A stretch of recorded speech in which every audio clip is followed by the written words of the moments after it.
Gun line. Fire mission coming down. I'm your host, Lopez, and you're listening to the On the Gun Line podcast, where we shoot the shit like we did in the past out in the field, out in between fire missions and fucking downtime. Today, I got a very special guest with me. It's been a long time since I've done one of these. I used to do a shoot the shit episode once a week as well, along with the midweek memo. And I got away from it. And I think I'm going to bring it back in. There's no better way to do this than by bringing on fucking old red leg. Old, I mean, he look old too, but old red leg, probably younger than me, who actually has a good business on that he does, and get his story and how he got into what he's doing. And I'm sure, being a gun line, back in the day, he's got some good stories to go with it. So with that being said, I'd like to welcome friend of the podcast, owner of the Red Leg Custom Woodworks, maker of fine artillery rounds by hand on that spinny thing, and there's many out there that are, how can I put this, are imitating but can't compare to it. I've seen this plaster one, no shots fired on behalf of him, this is just me talking shit, but I've seen some out there that they look pretty decent, but they're made out of fucking molding, and it's not the same as real custom handmade shit that you can take pride in. So with that said, let me bring on Scott. What's going on, Scott? How you doing today? Not bad. I appreciate you being on here, brother. It's been a long time since I've done one of these, and I've been wanting to have you on here for quite some time, actually. Especially to talk about these bad boys right here that you knock out. But tell us a bit about yourself, man. Where you from? What's your story? So, come on, dog, get away from me. I got a shop dog in here. She thinks she needs to be a lap dog. But no, so I grew up in Iowa. Joined the 194th Field Artillery when I was 18. Did that for about good 10 years. Came through the ranks, enlisted. Shit, just like everybody else, kind of grew up through the ranks. I was an FDC geek, so finished my time there as a chief. And then after my first deployment, I came back. I got out. Oh shit! Okay, so what year did you come in? So I came in 1996. Oh shit! So when you were calling me old, I think we're probably about the same age. I think so, actually. Because in '96 I would have graduated high school the year before in '95. I'm 44. Yep. So am I. Oh, there you go. See, good class of 77, baby. Right on. So I just must show my age a little bit better. That's because you could grow that manly beard. You know what I'm saying? Unfortunately, I only grow this fucking stereotypical Mexican fucking goatee. I can't grow anything more than that. But dude, so you joined like fresh out of high school then, huh? Yep. And is that National Guard or did you go active? No, so I was National Guard. So with my a lot of guys were joining in like 1995 and doing split training with they would do their basic 1 year and then they'd go back and do AIT. I got out in 96 and went straight through there at Fort Sill. What had you want to join the military? Like, was there any military background in your family, or what led you to it? Or was it just you wanted to get out of Iowa? Well, I wouldn't have helped with National Guard, would it? No, you know what? I would say one of the things for me is, I grew up on the farm and, we worked our asses off and, I always had a job since I was 16 years old. One of the things I was looking at was the future was paying for college. Okay. So at the time we had GI Bill and so that was one of the main reasons I did it, just to help pay for school. Okay. Yeah, that definitely kind of led to a 20-year career. So wow. Yeah, that definitely makes sense. Shit. So so you got your college education through the National Guard then, or through the military? Yep. Through the military, yep. Holy shit. So growing up on a farm, I mean, shit, you're used to humping and working your ass off out in the field all day. Why'd you go 13 Delta instead of 13 Bravo then? Why'd you go with the nerd way?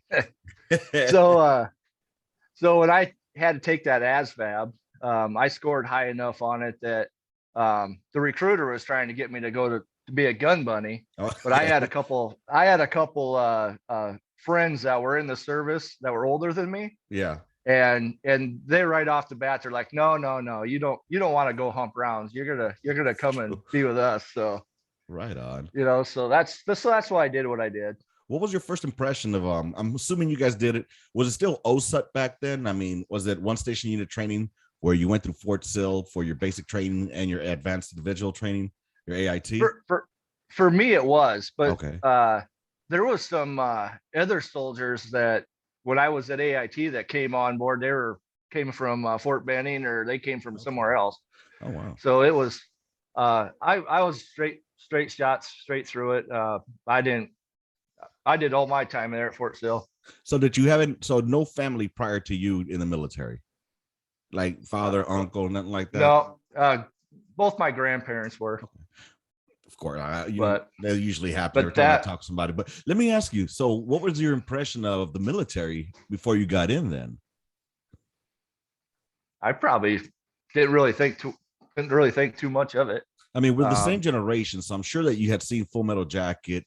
I'm sure you had seen something along the lines of fucking like Platoon, Hamburger Hill, all those movies. It didn't bother. Those movies were awesome. I didn't think twice about it. Right. It was like, let's get her done. Hell yeah. So any kind of a shock when you first arrived to Fort Sill? No. So with us, with the National Guard at the time, we had a Rep 63 program. So with a Rep 63 program, they had us, I was drilling for a whole 8-9 months before I even went to boot camp. Okay. So with that Rep 63, that was for like the new young kids that were getting ready to go to basic and AIT. Yeah. So they pretty much sat around and give us a lot of good advice. We went through a lot of the training already before we had went to boot camp. Nice. So when I got there, I had a pretty good idea what everything was gonna happen. I heard stories of the cattle cars and everything like that, but until you live it, it's not the same. But it's not the same experience, right?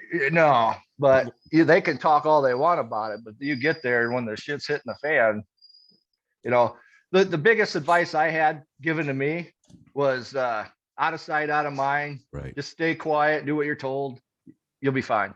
Stay below the radar, right? Yep, that's pretty much what I did. Nice. So you were the guy that we knew was there, but we never really knew him too much. Just did what he was told.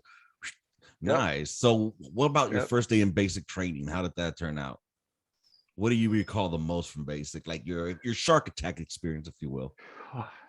I was sitting there trying to keep my mouth shut from laughing at everybody else. But pretty much what I can say there. I mean, I didn't get hammered on. And I don't know why, but I really did. Nice. The only story that I got hammered on at basic training was I wasn't the fat kid. I mean, I didn't join the turtle group when we ran. I didn't join the speedy group. I was right in the middle. But I went through chow hall one day, went back up to get dessert, and I walked right between the drill sergeants. Oh, what the fuck? Bad deal. That's about the only ass chewing I got when I was there. Oh, wow. Dude, them drill instructors made me sit down at the table with them and eat my goddamn cookies. Damn. Oh, shit. That's not bad, man. That's not really bad. Speaking of which, you just reminded me on my first day, my first breakfast after we crossed the tracks over into the training area at Sill. I didn't make that exact mistake. The mistake that I made was I grabbed my chow, right? I had my plate and I was walking. I had kind of like my head down so that I didn't want them to see them, because avoid eyesight, because then it goes come straight to you, right? So I'm just following boots where they're going. And I saw an opening and I saw motherfuckers in BDUs. So I figured, okay, I can go in there. So I turned right. And as soon as I do that, I lift my head up to find a table to sit at. I fucked around and went into the area where all the drill sergeants were. So they're like, oh, you want to be my battle? Yeah. Hey, battle, come here, battle. You want to sit down with me, battle? Sit right here. Next thing I know, I have all the motherfucking drill sergeants. Oh, you want to be our friend? You think you're better than everybody? Private, Oh my God, that was an ass. It was an intimidating time, And what's fucked up is I was a 26-year-old man by the time I went to basic. You know what I mean? I was already a grown ass dude, older than some of these, if not the same age as them. But oh man, they put the fear in me from day one, dude. That's fucking crazy, dude. What about what experiences do you remember most from, like, you know, through basic training? You know, you had the obstacle courses, the gas chamber, going to shoot. Anything specifically stand out through your training time? No, I like the FTXs. I actually had a pretty good time at basic. Now, I did miss the gas chamber. That's one thing I've never done. I had KP the day they did it. The only time KP, anybody's been happy to do KP. Ain't that a bitch? Yep. So I had KP, and the dumbass I am, I'm going to the drill instructors afterwards saying, hey, I missed the gas chamber. I don't want to do it. Get the fuck out of here is what they were telling me. You know? But holy shit. Now the one thing that I remember though out of the whole thing is when I went to the AIT portion, we had a couple reserve drill instructors. They treated us worse at AIT than they did at basic. Oh, really? It was my experience. Yeah. Because we had some of these reserve National Reserve guys that they wanted to make a name for themselves as they went for AIT. Gosh. I mean, crap. Damn, you know, for our barracks inspections, man, at AIT, they were making us take everything from the second level all the way down into the carport and setting everything up outside. I'm not trying to between the barracks and I'm not ignoring you, I promise. I'm looking at I got the link that came back as undeliverable to the first one. Oh yeah. And I don't know why, but I think I must have spelled something incorrectly. Oh, I see why. I put 3 T's instead of 2 on Scott. That makes sense now. Yeah. That makes a lot of fucking sense. Dude, so your AIT portion was a bit more tougher than your basic portion. Now, and that's in there. That's where you're learning to do your job in AIT. For those that are not Army knowledgeable, AIT is your advanced individual training. So that's where you go and you learn your job per se. How long was your basic training in your AIT for? I want to say our basic was 8-9 weeks, and then I think our AIT was, I wanted to say 12 weeks. It might have been less than that. Shit, it was a long time ago. Yeah, I keep thinking about that. Like, you know, shit, for me, it was a long time ago. Now for you, it's got to be even way long. Yeah. You're talking about a whole decade prior to before I came in. So what I'm tripping out on is, shit, did they even have the same systems back then? You know, like because you were FDC.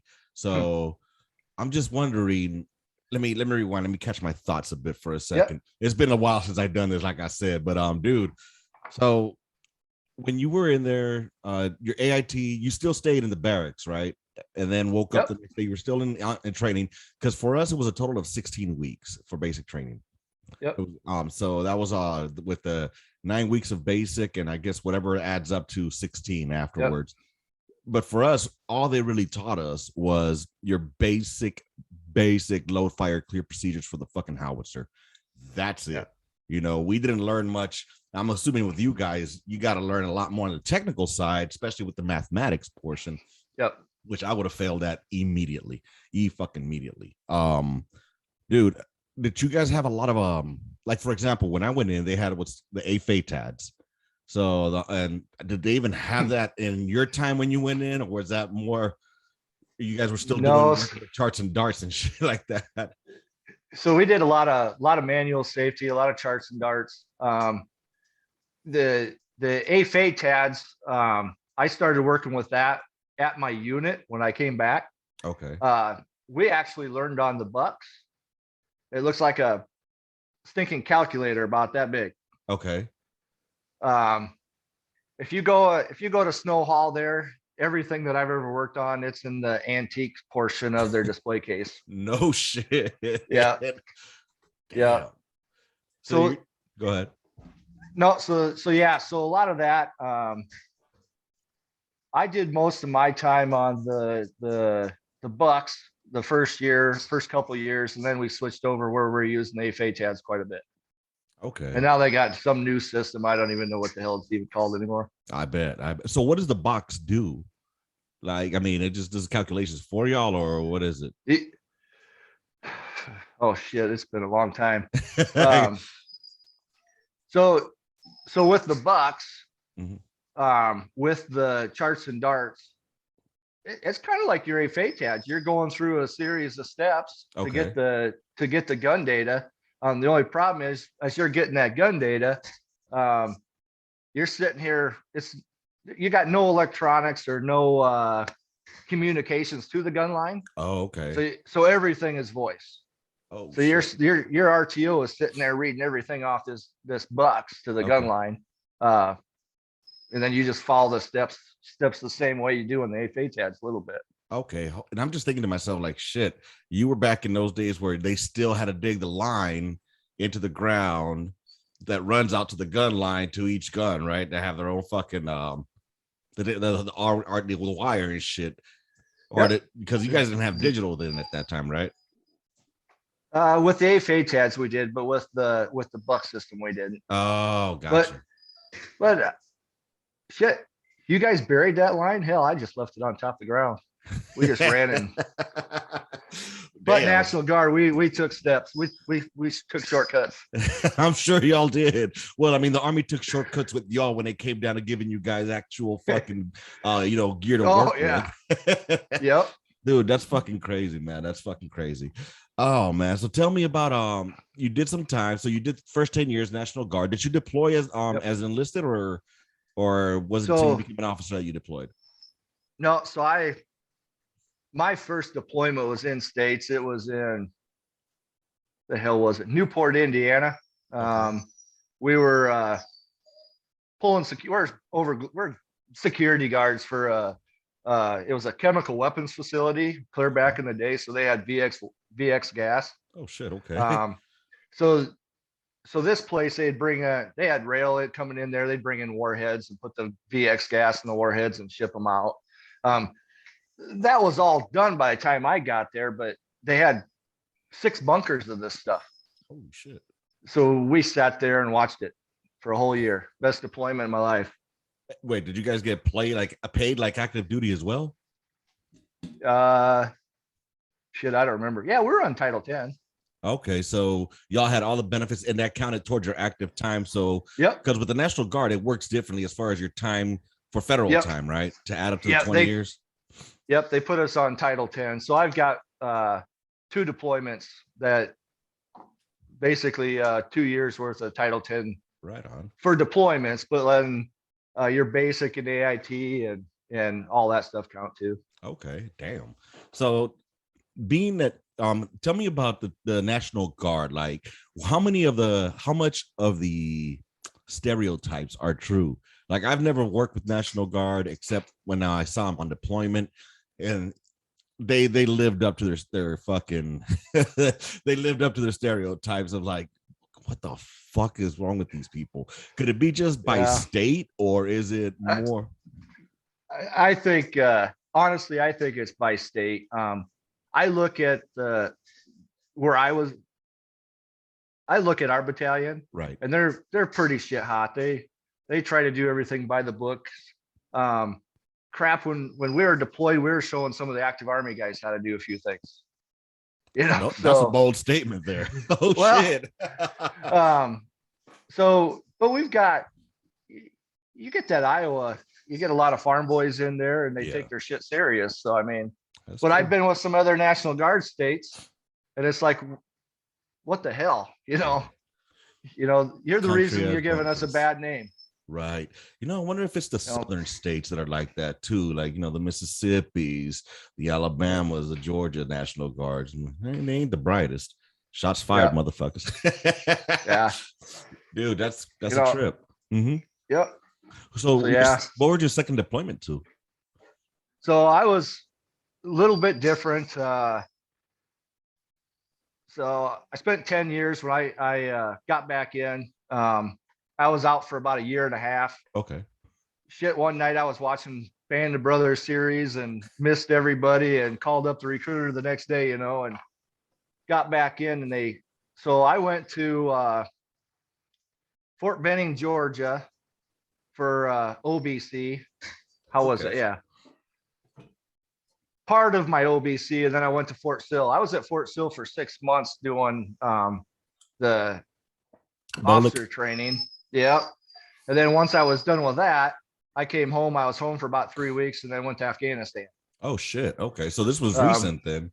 Well, not recent, within the last 20 years. Yep. 2010, 11 is when I went to Afghanistan.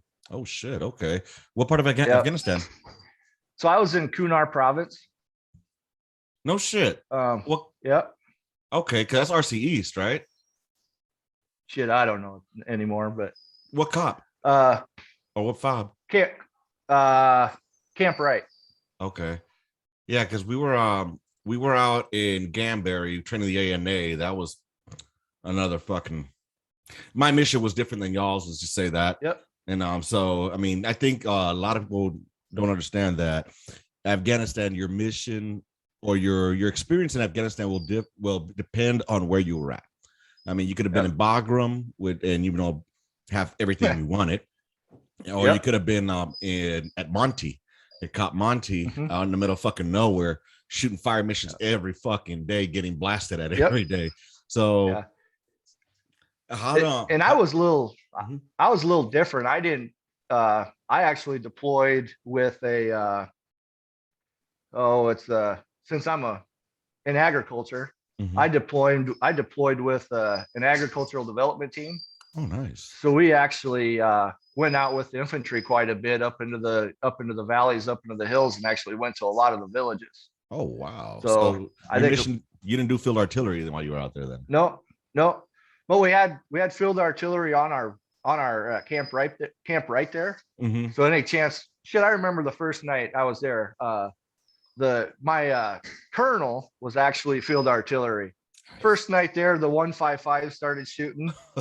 I woke up the next morning and everybody was bitching about not sleeping. And the colonel's like, "Hey, Lieutenant Shirt, how'd you sleep last night?" Fuck, I slept great. All right. You know? God, the shit's falling off the walls, and hell, I didn't know they were even firing.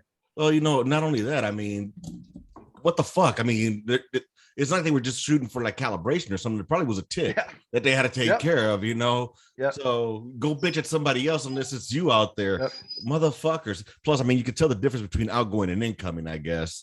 So, dude, that's fucking. Go ahead. Yeah. Our little fob there, it got hit all the time. Oh, RPGs really? coming in, and they took what the heck was it? We had these great big fuel bladders. Okay. For the helicopters coming in, and they would fill up. Yep. Shit, an RPG hit one of them damn things, and we spent a half a day fighting a fire for that. Hell, they took down a blimp. Oh shit! Got one of them one day. I had to go recover that sucker. That was not fun. Speaking of which, I never understood why they never shot those motherfucking blimps down. They were always up there. You know what I mean? I'm like, that's just a big ass target. Oh man, dude, I wasn't. I don't know.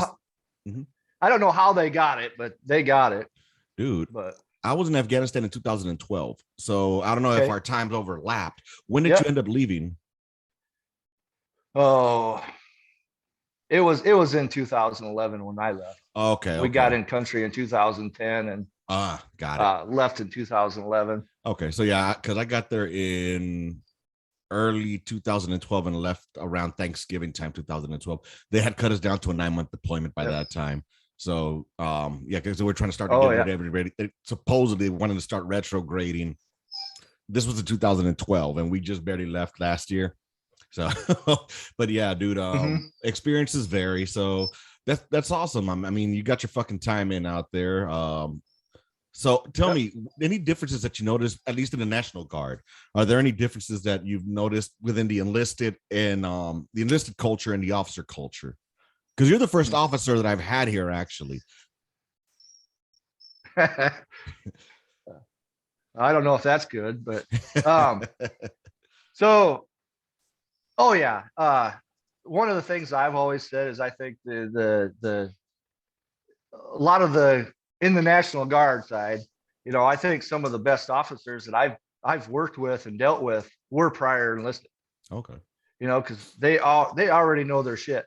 Right. You know, when I get new lieutenants coming in, you know, when I was a captain or a commander, you know, and I had a couple FDOs or platoon leaders, you know, fresh lieutenants, you know, sitting there bitching about our enlisted guys. Like, you need to listen to them guys because they're going to make your career. Right, right. You know,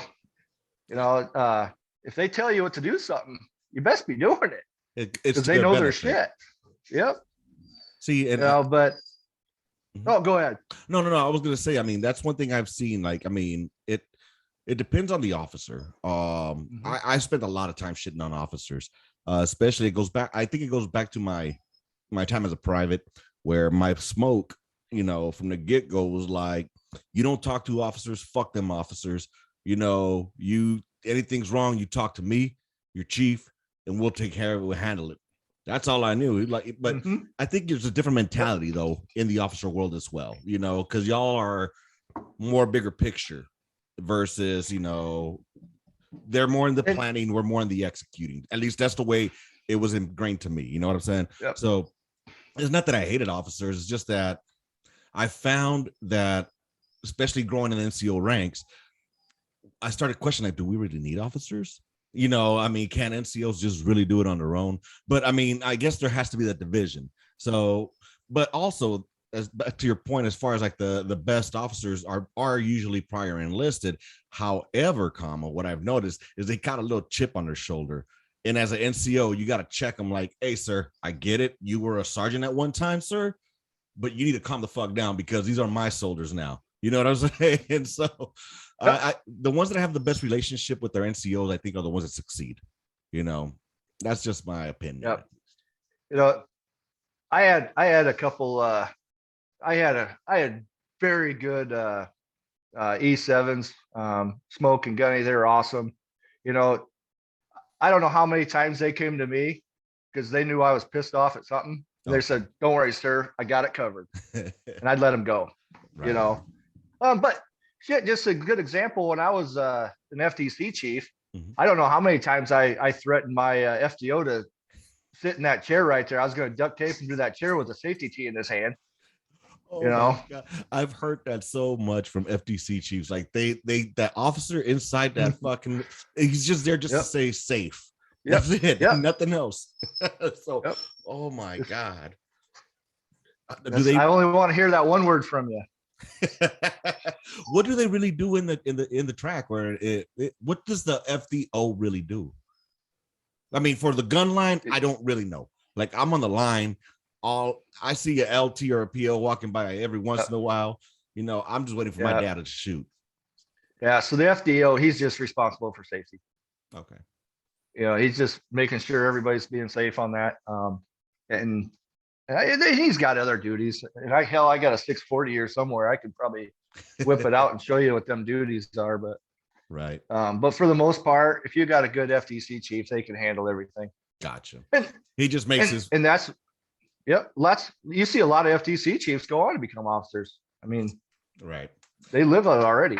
Yeah. See, and that's the thing. Like I said, I mean, I think that a good relationship between the NCO and the officer will lead to that officer, you know, enjoying his career and excelling Yep. because we write their OERs, you know, but at Yep. the same time, on the same token, it could also make a salty officer pissed off at NCOs as well, like because they had a bad experience. That's according to Urena. You know, he's like, when he said that, he made a good point on that. I found that a lot of the officers that I tended to not bump heads with, but like just wonder, like, why this motherfucker think he could talk to me like that? Turned out to be like a lot of the West Pointers. Like, I don't know, Yeah. I've seen West Pointers have like a different mentality than those that are ROTC or that what OCS. You know, I don't know if you could speak to that, but that's just my observations. You know what I mean? Yeah. We had oh crap. What the heck was it? Even you get even to some of the oh crap, the what is it where they go to college and they're doing the ROTC or Yeah. whatever. I've had some of that where they come in, they're ROTC and then they're done with ROTC and they enlist or they Mm-hmm. go to officer school. They come down, they think they're large and in charge and they don't know shit. Exactly. you know. And I think you get a lot of that. A lot of it, I think it just depends on the person, the mentality. If they want to, if they've got a power trip going or Right. not. It's on the individual themselves then. Yep. That makes a lot of sense. Dude, so how did you feel on your first let's say your real deployment versus the National Yep. Guard deployment? Yep. So you were out there for a year, and did you guys have any run-ins with violent extremists, as they made us call them? So I think almost every, oh crap, I think we ran into a lot of situations. Okay. Yeah, it wasn't. I didn't get my combat badge from being a mile away from an RPG that hit the chow hall. Right. Right. I know the first time I actually got into a tick, we were in. The heck was that? I think we went out. There was 4 of us or 5 of us that went out with an infantry unit. It was Otgl Valley, I think it was. There was a British aid worker that they did a big mission. She was kidnapped, Okay. and a British aid worker. She was killed, but we had to go out. There's a big fight. I got to go out and meet with a lot of village elders, pay for dead billy goats and Right. their donkeys and all that crap. And we were sitting in a schoolhouse, and next thing you know, they started lighting us up.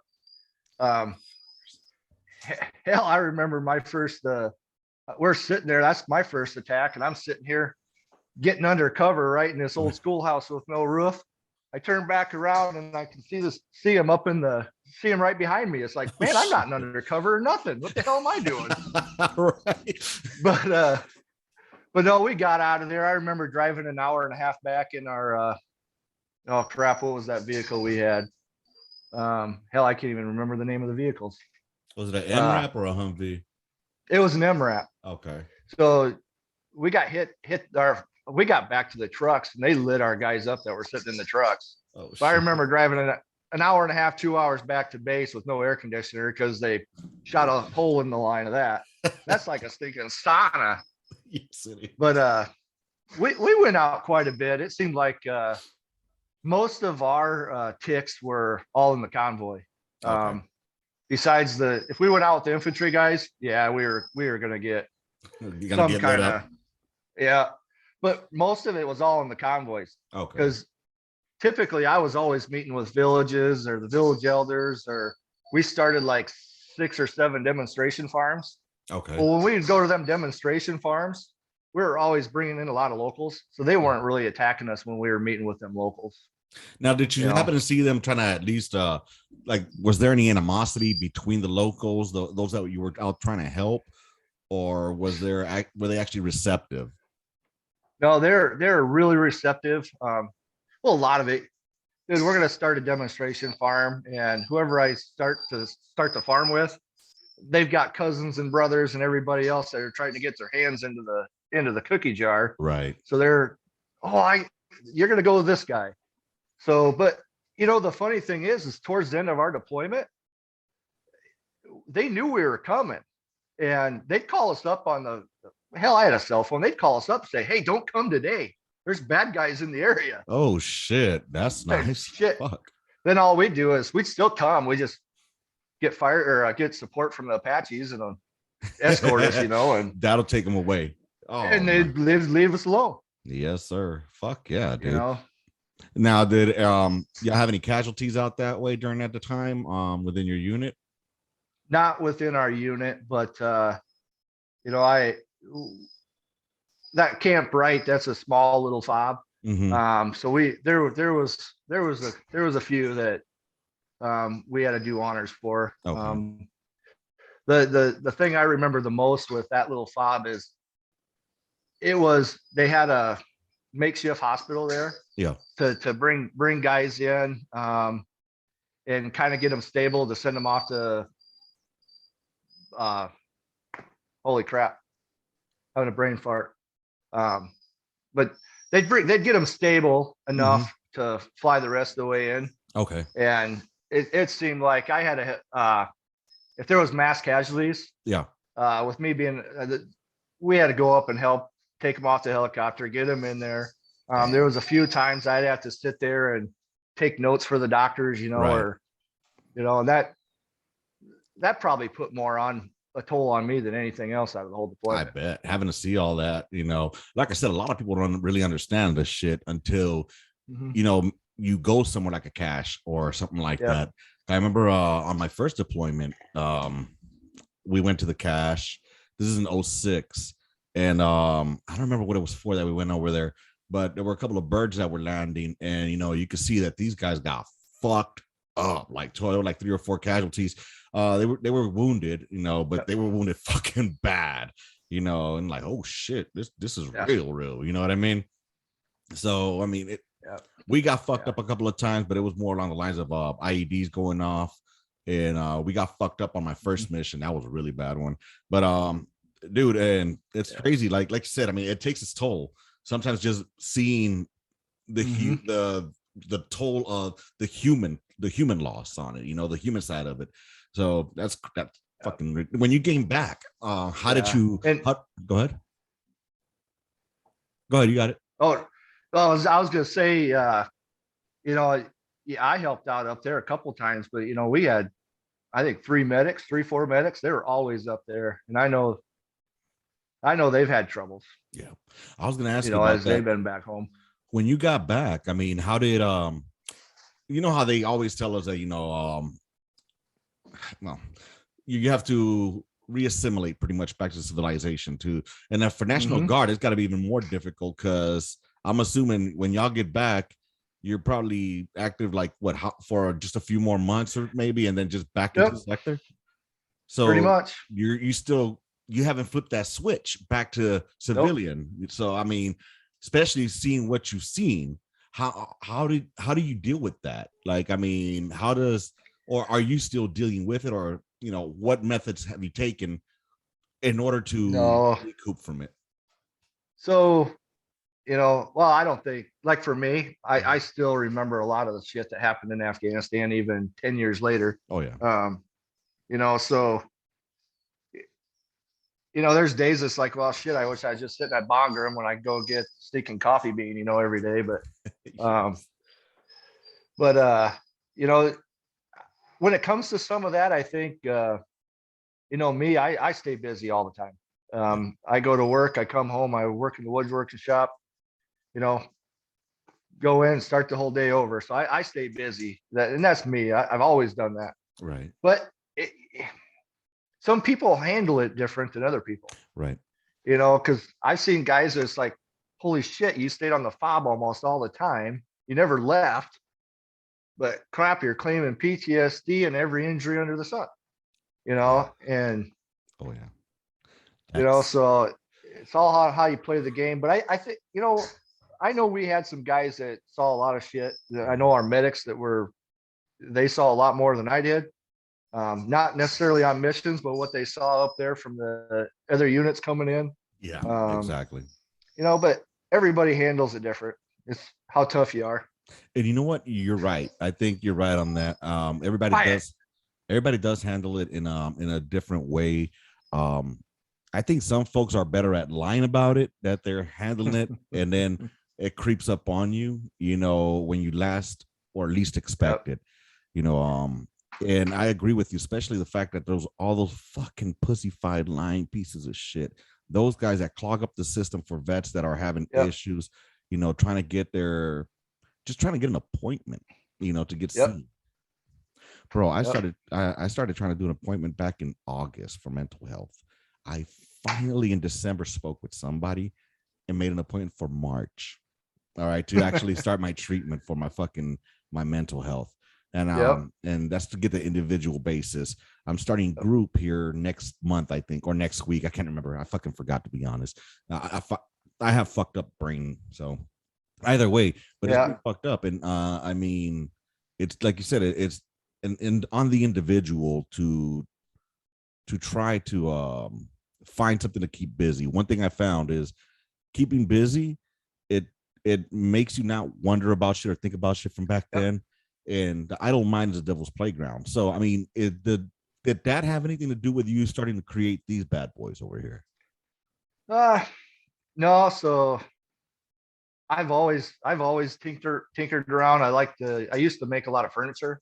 Okay. So I've always stayed busy doing something. Whether I was hunting, fishing, in the woodworking shop, I always stayed busy, even before I went to Afghanistan. Okay. Probably coming back from Afghanistan, getting back into that stuff, it's probably helped me out a bunch. But there again, it's probably going to creep up and bite me in the ass someday though too. Yeah, I mean, unfortunately, I tried my best, to not be a statistic. I didn't want to be, Yep. that typical person that comes back and is. I don't want to be that stereotype, that stigma, because it has a stigma.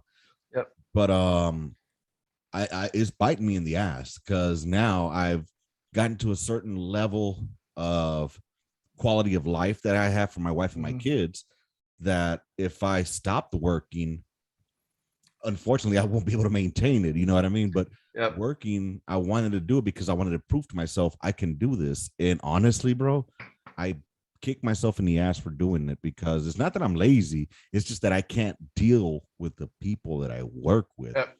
And, yeah, can I do it? I can do it. But it's taking a toll on my own personal mentalness because now I have to bite my tongue. I have to fucking play along with the rat race, be a little goddamn lemming. It eventually takes its toll. You know what I'm saying? And then what sucks is I start taking that out on my kids. I start taking that out on my wife, and I don't need that to happen. So, I'm trying to hopefully get on a schedule where I can eventually clear out all my debt, and then I can finally just quit because I think that'll be better for my mental health. That and along the lines with the treatment and therapy. So, y'all, what I'm saying out there,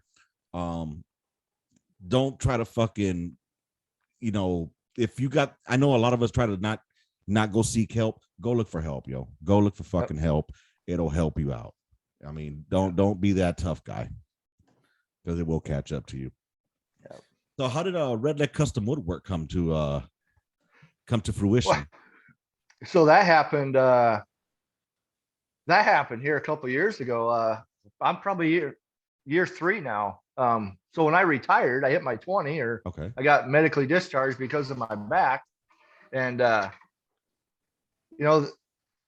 them guys, hell, you can't see it, but I got it on the wall back here I got a signed canister. Nice. They polished up a really nice 105 brass canister, and everybody signed it. And that year at summer camp, I shot the last round out of the tube. Nice. So I brought my canister home and I got it sitting on the shelf, and I'm staring at it and going, I just don't look right. So I dug a what do you call it? That little spinny thing. That little spinny thing. Yeah.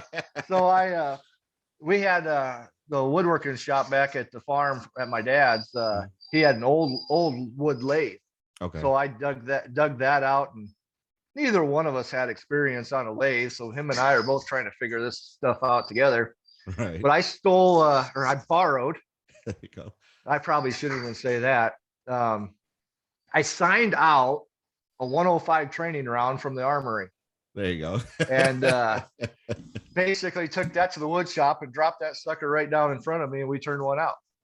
Nice. Well, next thing you know, I got to make another one. So I made like 2 or 3 of them, and I had a couple 105s for my canisters.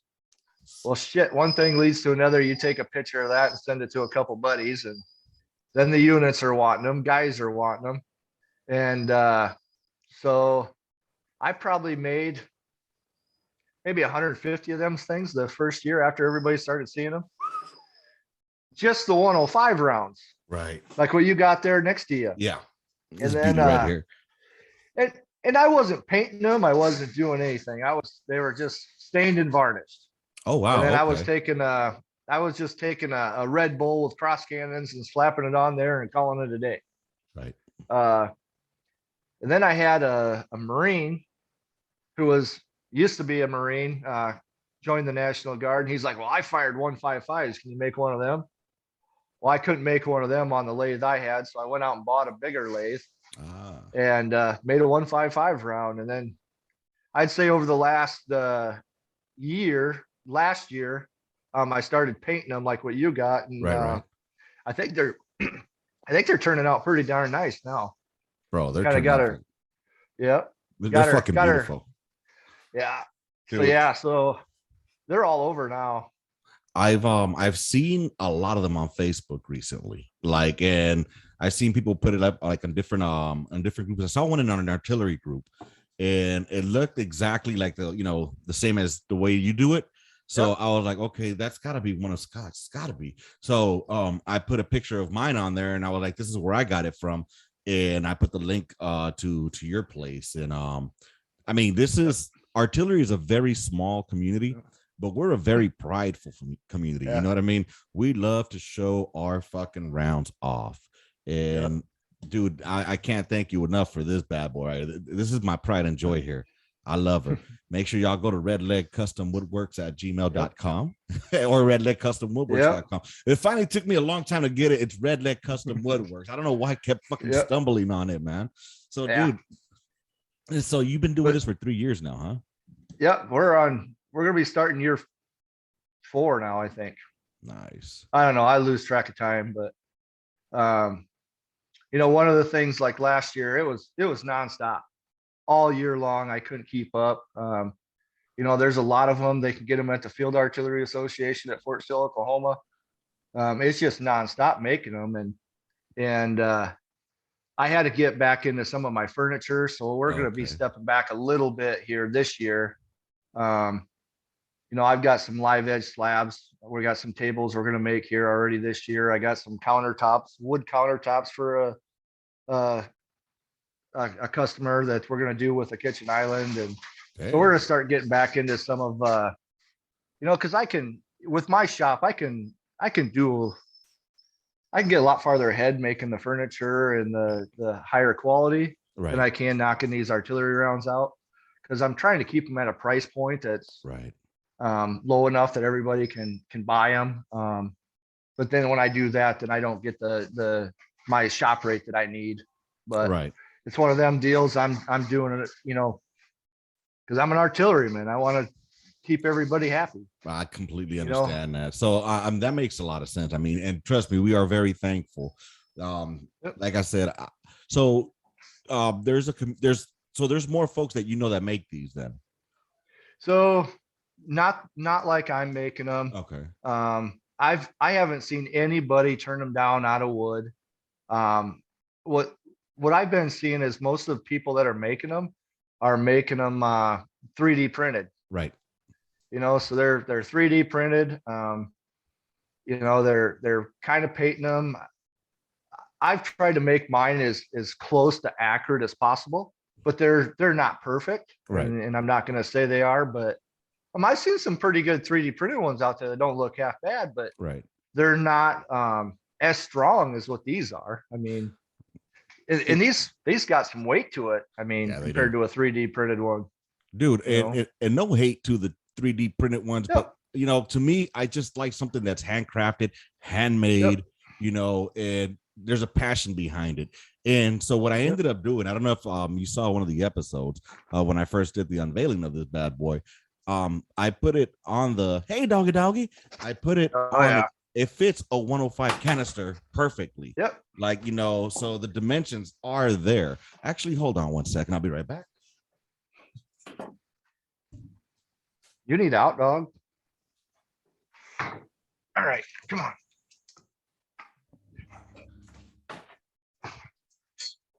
All right, and I am back.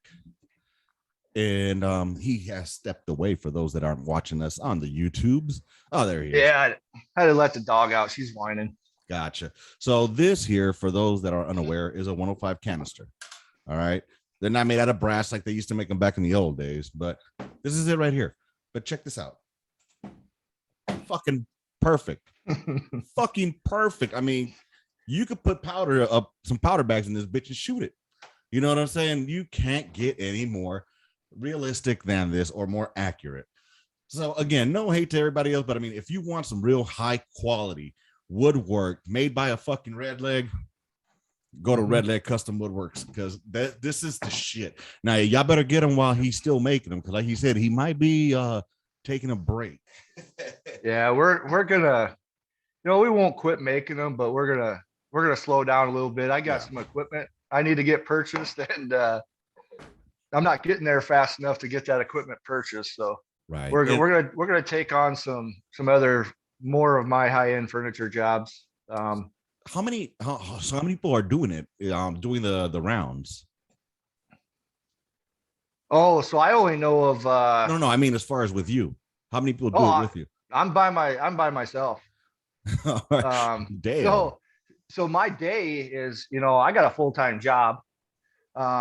I go to work in the morning at 7:30, and I'm usually getting home around 4:30, 5 o'clock. Try to have supper with the family, and then I'll come to the shop and usually work till 10, 11, 12 o'clock at night. Oh my God. Some days I might come in the shop, make some drink, and sit down and watch TV. Yeah. It just depends on how I feel that day. And but yeah, no, there's usually I usually get a big batch done, and I have them in my other garage.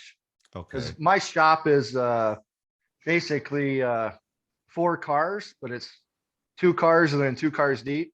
Okay. So I got my wood. I built the shop on the back side of it, and I thought I built it big enough, and now I'm already moved into the old garage, and that's my finished room. So I usually get a good batch turned down, and then I can get them painted, and then I can start working on the next batch. And then, because it'll take from just the finish work itself will take over a week to do. Oh wow. By the time you paint and varnish and everything, it takes some time. But at least this way I can have everything closed off, and I can be turning down other rounds while I'm waiting for that stuff to cure. But that makes sense. We did a lot last year.